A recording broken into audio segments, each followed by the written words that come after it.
बिस्मिल्लाहिर्रहमानिर्रहीम। लाखों करोड़ों दुरूदो सलाम मोहम्मद मुस्तफ़ा सल्लल्लाहु अलैहि वसल्लम और आले मोहम्मद पर।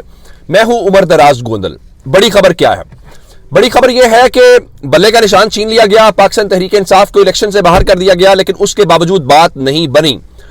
बहुत बड़ी खबर है, या अगर दूसरे लफ्जों में मैं इसको समराइज करूं तो मैं ये कह सकता हूं कि इस्लामाबाद के रेड जोन में बड़ा सरेंडर हो गया है। अब आपको कुछ कड़ियां मिलानी है, उन कड़ियों को मिलाते हुए हम एक नतीजे पे पहुंचेंगे।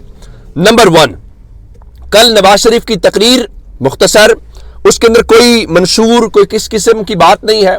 और कामरान खान ने कल ही बता दिया था कि नवाज शरीफ की तकरीर ये बता रही है कि या तो इलेक्शंस नहीं हो रहे और नवाज शरीफ को पता है, इसके अलावा इसकी कोई और वजह सामने नहीं आ सकती कि मुस्लिम लीग नून इस तरह से कल एक फीके रंग के साथ इंतखाबी मुहिम में उतरी हो, जैसे वो चाहते ही ना हो कि अभी इलेक्शन हो। उसके बाद मुस्लिम लीग नून का इंतखाबी मंशूर नहीं आया। आज मरियम नवाज खानेवाल गई हैं, नवाज शरीफ उनके साथ जलसे पे नहीं गए, फिर लिया का जलसा मनसूख कर दिया गया है।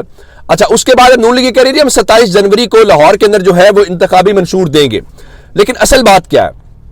असल बात यह है कि जो लोग अब कहीं से बोलते हैं या कहीं के कार्य खास हैं, वो क्या कह रहे हैं? कामरान खान ने आज फिर ट्वीट किया।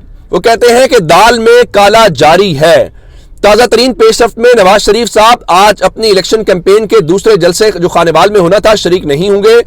कल उन्होंने हाफिजाबाद में अपनी इलेक्शन कैंपेन की पहली तकरीर 10 मिनट में अचानक खत्म कर दी।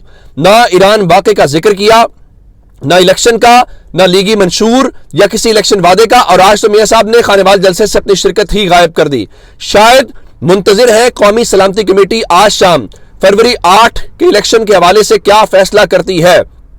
और इसके अलावा भी कामरान खान ने यह कहा है कि जो इलेक्शन है वो ज़ाहिरन इस वक्त दिखाई तो नहीं दे रहा कि मुलतवी हो, लेकिन उनके मुताबिक इलेक्शन मुलतवी करने होंगे। बज़ाहिर नामुमकिन नजर आता है कि मौजूदा हालात में कौमी सलामती कमेटी आज के खुसूसी इजलास में लाखों फौजियों को सरहदों से हटाकर गली कूचों में लगाने की इजाजत दे। बड़ी मुश्किल से कौम में आज मिसाली इत्तेहाद नजर आ रहा है। कैसे मुमकिन है कि अब हम सरहदों की इंतहाई कशीदा सूरत हाल के बावजूद अपने फौजियों से कहें कि वो गजब के मुतनाज़ा इलेक्शन में मुतहारिब सियासी जमातों को एक दूसरे से गुत्थम गुत्था होने से बचाएं। जिसका मतलब यह है कि बार बार उनके करीब जो लोग हैं वो इलेक्शंस की मुलतवी होने की बात कर रहे हैं। लेकिन जो मेरे पास खबर है वो बहुत खतरनाक है। देखिए, अदालतों में इस वक्त मामलात है इंतखाबी निशान के, और इलेक्शन कमीशन ने चंद रोज पहले एक एलामिया जारी किया था। उस एलामिया में इलेक्शन कमीशन ने कहा था कि अगर मुख्तलिफ फोरम से ये मुदाखलत जारी रही तो इलेक्शन मुलतवी हो सकते हैं। वो जो धमकी थी उसको इलेक्शन कमीशन ऑफ पाकिस्तान ने अमली जामा पहनाना शुरू कर दिया। अब आप जानते हैं कि बैलेट पेपर्स की छपाई शुरू की गई थी। बैलेट पेपर्स कोई 100, 200 या लाख, 2 लाख नहीं छपने। एक तो बैलेट पेपर्स के ऊपर सवाल था जो शरीर रहमान ने उठाया कि 30 लाख इजाफी बैलेट पेपर्स आप क्यों छाप रहे हैं, आपने वो कहां इस्तेमाल करने हैं। इस सवाल का जवाब नहीं आया। लेकिन बैलेट पेपर्स की छपाई जो है वो वक्त से पहले होती है और आपने उनकी तरसील करनी होती है। एक बड़ा एक बहुत जिम्मेदाराना काम होता है। अब डॉन न्यूज ने अब से थोड़ी देर पहले खबर ब्रेक की है कि इलेक्शन कमीशन ऑफ पाकिस्तान ने बैलेट पेपर्स की जो छपाई है वो रोक दी है, उनकी प्रिंटिंग रोक दी है। बताया गया है कि 200 के करीब हलकों के जो मुकदमात हैं वो अदालतों में ज़ेर इल्तवा है, जिस वजह से किया जा रहा है। जिसका मतलब ये है कि इलेक्शन हीले बहाने कर रहा है। इलेक्शन कमीशन जो है अगर वो बैलेट पेपर्स की छपाई रोक रहा है तो इसका मतलब ये है कि फिर वो जो कामरान खान मुतालबा कर रहे हैं, वो जो नवाज शरीफ इलेक्शन हमें रोकते हुए दिखाई दे रहे हैं, वो सूरत हाल कहीं ना कहीं ठीक दिखाई देती है। लेकिन ये इलेक्शंस क्या रोकना, क्या ये सब कुछ करना ठीक है? और आज कौमी सलामती कमेटी का इजलास है, उस इजलास के बाद हमें कुछ समझ आ पाएगी। इमरान खान ने कल भी बात की है कि पाकिस्तान इस बहरान से गुजर रहा है और इस बहरान से निकलने का एक ही रास्ता है, वो इलेक्शंस हैं। इमरान खान ने कहा हमने अगर अक्टूबर में इलेक्शन करवा लिए होते तो आज पाकिस्तान एक बेहतर पोजीशन में होता। लेकिन समझ नहीं आती कि पाकिस्तान के फैसला साज क्या कर रहे हैं। अब अगर आप तहरीक इंसाफ को आउट कर चुके हैं, इमरान खान को जेल में डाल चुके हैं, अब आप आजाद उम्मीदवार हैं, इवन आजाद उम्मीदवारों को भी दस्तबरदार करवाया जा रहा है ताकि मुस्लिम लीग नून को, IPP को या दीगर जो जमातें उन्होंने जितवानी है उन जमातों के लिए रास्ता खुला छोड़ा जाए तो अब भी आप इलेक्शन से भागते हैं, तो ये एक अजीब बात होगी और मेरे ख्याल से कौम के साथ जुल्म होगा। अब अगर ख्वाजा आसिफ का प्रॉब्लम है उनके हलके में और ख्वाजा आसिफ ये मानते हैं कि पाकिस्तान तहरीक इंसाफ उनके हलके में मकबूल है, लेकिन वो कहते हैं कि उस मकबूलियत की वजह से उनको कोई परेशानी नहीं है, तो फिर मान लीजिए आपके बस की बात नहीं, उसको छोड़िए। इस वक्त कहने को एक गैर जानिबदार निगरान हुकूमत है। आज एक ऐसा वाकया हुआ है जो बतौर पाकिस्तानी हमें शर्म से सर झुकाता है। अब जब ईरान वाला मामला आया तो सब लोग कह रहे थे देखो यार इसके ऊपर सियासत नहीं करनी चाहिए, ये कौम का मामला है। तो मैंने भी यही कहा कि पाकिस्तान की बात जहां पे आएगी हम सब मुत्तहिद हैं, हम कहां से हैं, क्या सियासी नजरिया है, क्या हम किसी से इख्तलाफ है या किसी की पसंदीदगी है, पाकिस्तान के ऊपर हम सब हैं। इमरान खान भी, नवाज शरीफ भी, जरदारी, वहां हम तकसीम पे नहीं जाएंगे। अब देखिए आज क्या किया गया। इमरान खान पाकिस्तान का लेजेंड है, वो जो लेजेंड है इसके बारे में कोई शक नहीं है, कोई सवाल नहीं है, दुनिया उसको मानती है कि वो क्रिकेट का बहुत बड़ा खिलाड़ी है। आज पाकिस्तान और न्यूजीलैंड का मैच जारी था और वहां पे एक जो क्रिकेट का परस्तार फैन है वो इमरान खान की तस्वीर उठाए हुए एक लेके आया पोस्टर जिसके ऊपर लिखा होता है लेजेंड ऑफ द लेजेंड्स। उसके बाद फौरी तौर पे ये तस्वीर आनी थी टीवी के ऊपर, तो पाकिस्तान टेलीविजन या पीटीवी जो स्पोर्ट्स है उन्होंने फौरी तौर पे पहले पीटीवी का लोगो मारा, लोगो मारने के बाद मैच रोक दिया, यानी मैच को गायब कर दिया इस बुनियाद के पे इमरान खान की तस्वीर टीवी के ऊपर ना दिखाई जा सके। इससे ज्यादा कोई शर्मनाक बात हो सकती है? भाई वहां कोई जलसा तो नहीं हो रहा था, क्रिकेट मैच था। इमरान खान ने पाकिस्तान के लिए क्रिकेट की कितनी खिदमत है, कितने हमारे कप्तान वर्ल्ड कप जीत के आए हैं। पाकिस्तान आप आज भी जाएं, बाहर जाके पूछें, जो कोई आपके अजीज ऑस्ट्रेलिया में हूं, कहीं पे भी हूं, मैं ये नहीं कह रहा, देखिए कुछ लोग मुल्कों की पहचान होते हैं और मुल्क भी लोगों को पहचान देते हैं। इमरान खान को भी तो पहचान पाकिस्तान ने दी, पाकिस्तान को भी पहचान इमरान खान से कहीं ना कहीं ये होता है। आप बड़े स्टार जिस तरह नुसरत फतेह अली खान थे और बहुत सारे नाम इस तरह दिए जा सकते हैं।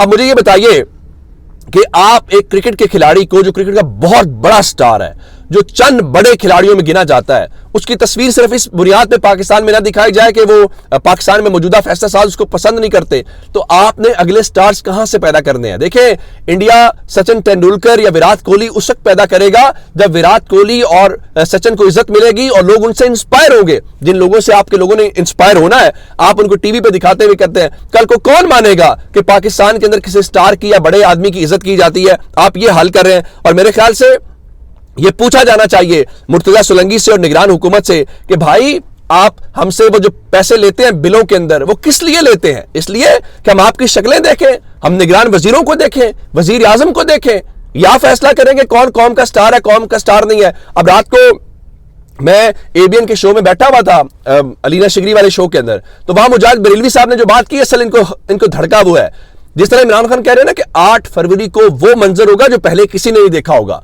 रात को मुजाहिद बरेलवी साहब यही कह रहे थे कि 8 फरवरी को बड़ा धमाका होने वाला है, सियासी धमाका। वो क्या सियासी धमाका है? उनके मुताबिक 50% से ज्यादा जो वोटर है वो खामोश है, वो टेबल को टर्न कर देगा उस दिन, वो हर चीज को काया पलट के रख देगा।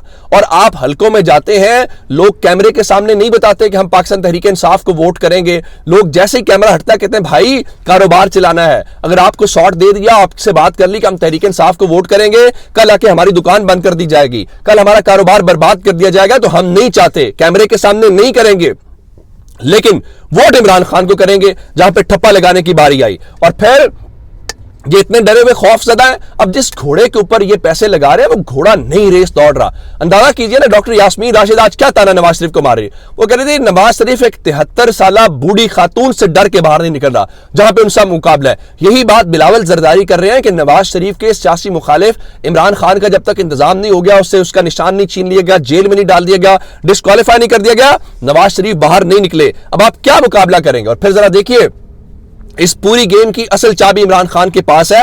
और अगर आपने अब क्या है जी, अगले हफ्ते से हम कार्रवाइयां करेंगे जी, वो जो जिन्होंने अदलिया के खिलाफ मुहिम चलाई है, तो कल एक इजलास भी हुआ। हाँ जी, ये हुआ है कि जनाब वो इस तरह तो जस्टिस मुनीर का फैसला भी बड़ा आईन और कानून के मुताबिक था, तो क्या जस्टिस मुनीर के ऊपर भी आप करते हैं? और फिर जिन्होंने पेशावर हाई कोर्ट को धमकियां दी उनके खिलाफ भी कार्रवाई करेंगे? फिर जिन्होंने justice Umar Ata Bandial, justice Ijazul Ahsan, justice Mazahar Ali Naqvi, justice Munib के खिलाफ सब कुछ किया, क्या उनके खिलाफ भी करेंगे? या फिर आपको जो मनपसंद आपके जजेज हैं उनके हवाले से करेंगे? अब अगली खबर सुनिए।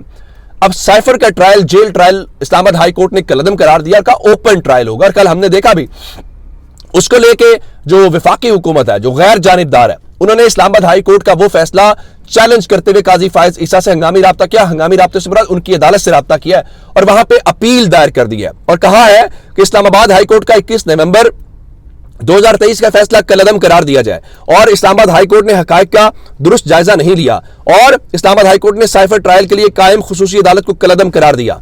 हाई कोर्ट के पास खुसूसी अदालत की हैसियत खत्म करने का इख्तियार नहीं है और ये रिजवान अब्बासी जो उनके वकील मिले हुए उनके तवस्सुस से है। इमरान खान को फरीक बनाया गया है, अबुल अस्ताद जुल्करनैन को बनाया गया है और DG, FIA, IG, DC, chief commissioner. अब मैं आपको उसका एलिमेंट बता देता हूं। अब चूंकि साइफर के अंदर जब जेल ट्रायल कलअदम करार दे दिया इस्लामाबाद हाई कोर्ट ने, तो बाकी तमाम केसेस जिसके अंदर तोशा खाना है, अल-कादिर ट्रस्ट है, उन तमाम केसेस के अंदर भी जब इन्होंने इन कैमरा करने की कोशिश किया, जेल ट्रायल करने की कोशिश की, तो पाकिस्तान तहरीक इंसाफ ने उसको चैलेंज कर दिया। जैसा कि आपने देखा कि अल-कादिर ट्रस्ट और जो तोशा खाना वाला जेल ट्रायल है उसको कल चैलेंज करके फैसला महफूज हो गया।